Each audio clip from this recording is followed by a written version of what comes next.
আসসালামু আলাইকুম। কেমন আছেন সবাই? আশা করি ভালো আছেন। আলহামদুলিল্লাহ আমিও ভালো আছি। তো আজকে বাজার থেকে কক মুরগি নিয়ে আসছে। তো কি আর বলবো, মানুষ যে কত বড় বাটপারতা। এই যে মুরগিটা তুলে দেখে বুঝতে পারতেছেন যে একটা মুরগি কতখানি খাওয়ায় তার ওজন বানাইছে। আর এই বাটপারিগুলো দোকানদাররা করে। তো এই যে দেখেন সে মুরগিটার সাইজ অনুযায়ী ওজন বেশি করছে, শুধু এরকম জোর করে খাওয়ায়। তো ওই যে এখন মুরগিটা সুন্দর করে কুটে নিচ্ছি। তো মুরগিটার ভিতরের নাড়িগুলোও একেবারে ফুলা, ফুলা। তো আর এই যে ডিমও হইছে ছোট, ছোট। তো এই যে অনেকগুলোই ডিম হইছে, হয়তো ডিম পাড়তো, ডিম পাড়া মুরগি আর কক মুরগি। তো এই যে সবকিছু একেবারে ফালাই দিয়ে এইটুকু বের হইছে। আর এই যে দেখেন কত ছোট, ছোট ডিম, অনেকগুলোই ডিম বেঁচে থাকলে অনেকগুলো ডিম পারতো। তো দোকানদারকে আর কিছু বলার নাই। তো যে যেরকম করে খেতে পারে খাক, এর হিসাব একদিন দিতে হবে জায়গা মতো। তো এই যে মুরগিটা একেবারে সুন্দর করে কোটা হয়ে গেছে। আর এখন এই যে মুরগিটা কুটে দিয়ে রান্না করতে চলে আসলাম। তো প্রথমে এই যে আলুগুলো আমি ভেজে নিচ্ছি। আর এই মুরগি রান্না করার আগে আলুগুলো সুন্দর করে ভেজে নিচ্ছি। আর আলুগুলোর ভিতরে একটু হলুদ দিয়ে দিলাম, তো দেখতে সুন্দর লাগবে এর জন্য। তো আলুগুলো এই যে একেবারে সুন্দর লাল লাল করে ভাজা হয়ে গেছে। আর এই যে আলুগুলো ভাজা হয়ে গেছে, আর এখন আমি আলুগুলো নামাই নিচ্ছি।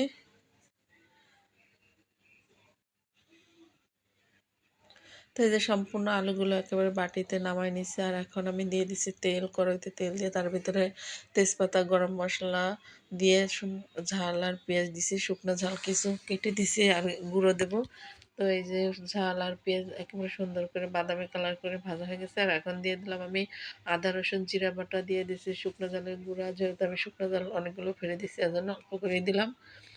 আর দিয়ে দিছি ধনের গুঁড়া, হলুদ গুঁড়া, লবণ পরিমতো সবকিছু মশলা দিয়ে এখন আমি মশলাটাকে সুন্দর করে কষায় নেব।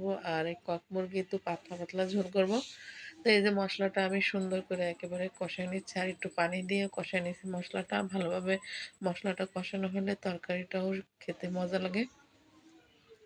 তো এই যে আমার মশলা থেকে একেবারে তেল বের হয়েছে। তো আমি এখন কুটে রাখা মুরগিটা দিয়ে দিচ্ছি। দিয়ে এখন আমি মুরগিটাকে করবো কি সুন্দর করে একেবারে মুরগির গোশটাকে ভালোভাবে কষায় নেব। আর যেহেতু কক মুরগি একটু রান্না করতে লেটই হবে, আরও ডিম পাড়া মুরগি তো কক এমনি শক্ত হয়। তো আমি এই যে সুন্দর করে মুরগি তার পানি দিয়ে দিই, মুরগি থেকে অনেকগুলো পানি বের হয়েছে মুরগির গোশ থেকে। তো এই পানিটা দিয়ে আমি সুন্দর করে তরকারিটা আস্তে আস্তে জাল দিয়ে কষায় নেব। আর একটু টাইম নিয়েই মুরগিটা কষাতে হবে। তো এই যে তার পেটের ভিতর যে ডিমগুলো ছিল সেইগুলো এখন দিয়ে দিচ্ছি। আর দিয়ে ঢাকনা দিয়ে ঢেকে দিচ্ছি যে ডিমগুলো একটু শক্ত হলে আবার নাড়াচাড়া দেবো। তো এই যে দেখেন মুরগি সম্পূর্ণ কষানোর যে পানিগুলো উঠছিল কষানোর সময়, সেই পানিগুলো একেবারে সব টানে টেনে গেছে। আর এখন গোশ থেকে তেল বের হয়েছে। তো আমি আবারও নাড়াচাড়া দিয়ে এখন সে ভেজে রাখা আলুগুলো দিয়ে দিলাম। দিয়ে করতেছি কি একটু নাড়াচাড়া দিচ্ছি, দিয়ে আমি করবো কি ঝোলে পানি দেবো। তো আলুগুলো দিয়ে ভালোভাবে নাড়াচাড়া দিয়ে দিলাম। দিয়ে এখন আমি এই যে ঝোলের পানিটা দিয়ে দিচ্ছি।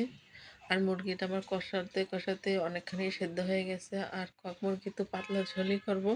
তো এই যে আমি ঝোলটা দিয়ে সুন্দর করে নাড়াচাড়া দিয়ে একেবারে আলু টালু খুন্তি দিয়ে সুন্দর করে ডাবাই দিচ্ছি। তো এই যে ঝোলে পানি দিয়ে ঢাকনা দিয়ে ঢেকে দিয়েছিলাম, আর আমার তরকারিটা বলক উঠে গেছে। আর এই কক মুরগির ঝোলটা খেতে খুবই ভালোই লাগে আমার কাছে। আর এই যে ডিমগুলো খেতে খুব মজা লাগে। তো তরকারিটা আমি আবারও একটু নাড়াচাড়া দিয়ে দিলাম।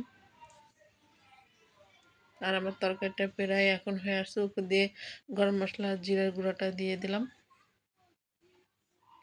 তো এই যে হয়ে গেছে আমার কক মুরগির পাতলা ঝোল। আর কালারটাও অনেক সুন্দর আসছে, মাশাল্লাহ দেখতে খুবই সুন্দর হয়েছে।